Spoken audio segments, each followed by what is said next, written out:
नमस्कार। आज हम भगवत गीता के उन शुरुआती पलों में जा रहे हैं कुरुक्षेत्र में, जहां अर्जुन उलझन में हैं और श्री कृष्ण उन्हें आत्मा का मतलब असलियत का ज्ञान दे रहे हैं।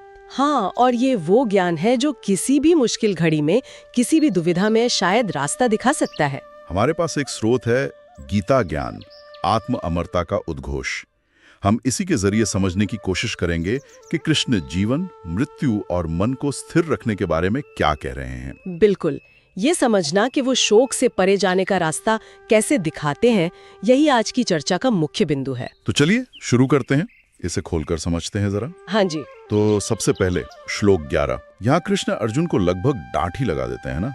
कहते हैं, तुम शोक उनके लिए कर रहे हो जिनके लिए करना नहीं चाहिए, और बातें ज्ञानियों जैसी। हाँ बिल्कुल, मतलब वो कह रहे हैं कि जो सच में ज्ञानी है वो न जिंदा लोगों के लिए शोक करते हैं न मरे हुओं के लिए। ये तो बड़ा सीधा सवाल है अर्जुन की तथाकथित समझदारी पर से कहा।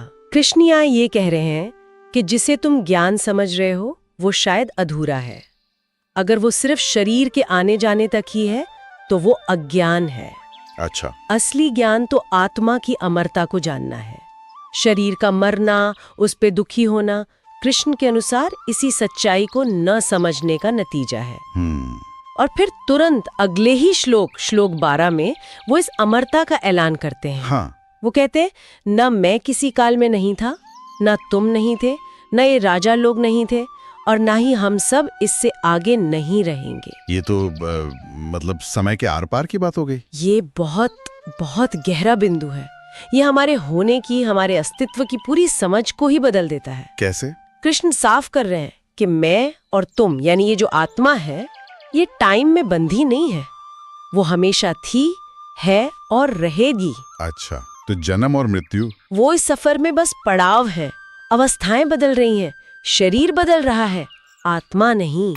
और ये समझना ही दुख से निकलने का पहला कदम है। इसको और साफ करने के लिए वो अगले श्लोक 13 में शरीर बदलने का उदाहरण भी देते हैं। हाँ, जैसे बचपन, जवानी, बुढ़ापा, ये सब शरीर की अवस्थाएं हैं। आत्मा इन सब अवस्थाओं से गुजरती है। और मृत्यु के बाद?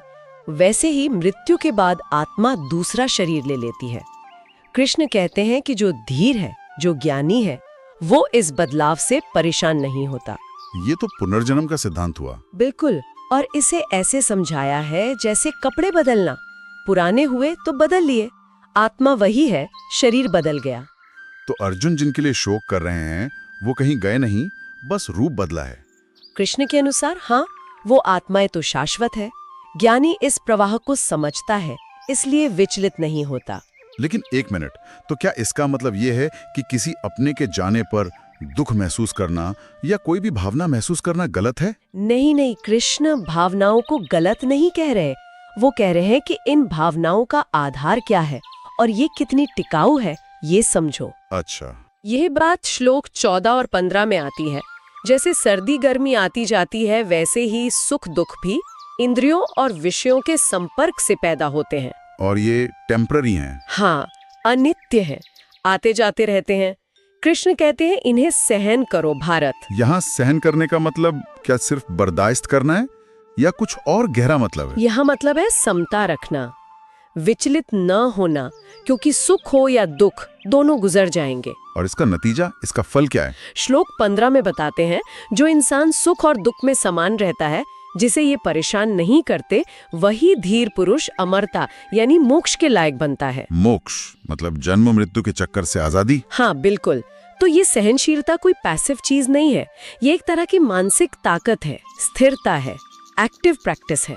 सुनने में तो ये बहुत सही लगता है, पर असल जिंदगी में सुख को कौन छोड़ना चाहता है और दुख से कौन नहीं बचना चाहता?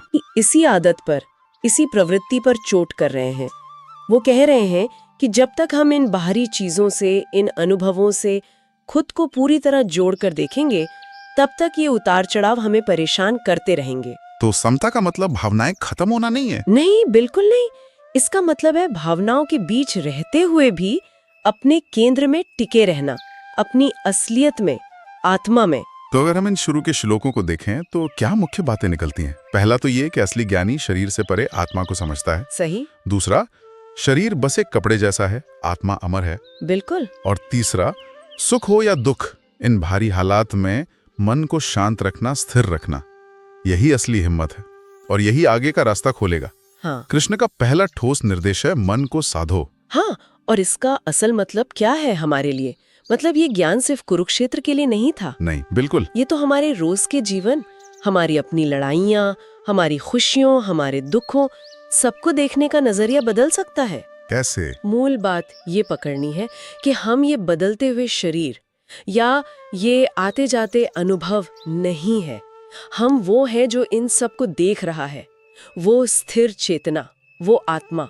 तो ये थी भगवत गीता में श्री कृष्ण के दिए आत्मा की अमरता और स्थिरता के शुरुआती ज्ञान पर हमारी आज की बातचीत। हाँ, और आगे कृष्ण मृत्यु के डर को कैसे देखते हैं उस पर भी बात करेंगे। जरूर।